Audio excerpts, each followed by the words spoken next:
जय हिंद।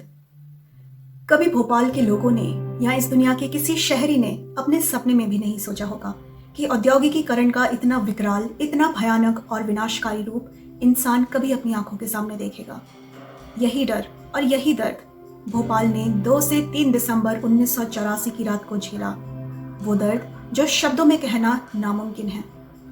आज भी उस रात को जी चुके लोग जब अपनी बातें बताते हैं तो मुझ जैसे लोग जो इस त्रासदी के काफी सालों बाद पैदा हुए, उनकी बातें सुनकर सहर उठते हैं, कांप उठते हैं कि क्या वाकई ऐसा हुआ था? कि क्या वाकई 2 से 3 दिसंबर 1984 को भोपाल में मौत का तांडव हुआ था? आखिर कैसे बच्चे, बूढ़े, जवान, परिवार के परिवार रात के अंधेरे में चंद घंटों में उस डर को झेल पाए होंगे, उस डर से निकल पाए होंगे, अपनी जान बचाने में सफल हो पाए होंगे? जरा सोचिए कितना भयानक मंजर रहा होगा उस रात का।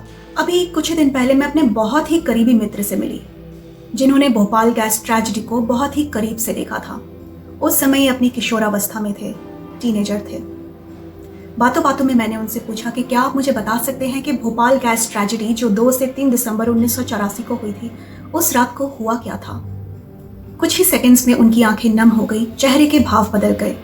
हाथों में चाय का प्याला था, मगर चुस्की लेते लेते जैसे वो प्याला भी वहीं थम गया। मैं समझ गई कि भोपाल गैस ट्रेजेडी का दर्द न ही कुछ ही मिनटों में समझा जा सकता है और न ही कुछ ही मिनटों में कोई इसे बता सकता है। मैंने उनसे इजाज़त ली कि मैं जल्द ही उनके पास दोबारा आऊंगी और भोपाल गैस ट्रेजेडी पर विस्तार से चर्चा करूंगी। आज जब हम उस रात की ओर पलट कर देखते हैं तो इतिहास की रूह कांप जाती है। ज्ञान चक्रा विनम्र मन से श्रद्धांजलि अर्पित करता है उन मासूम आत्माओं को जो अगली सुबह का उजाला देखने से पहले ही सदैव की नींद में समा गईं।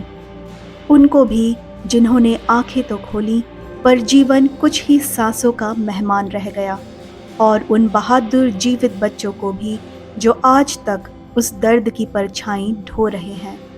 सांसें चलती हैं पर भीतर कहीं एक भोपाल अब भी रोता है।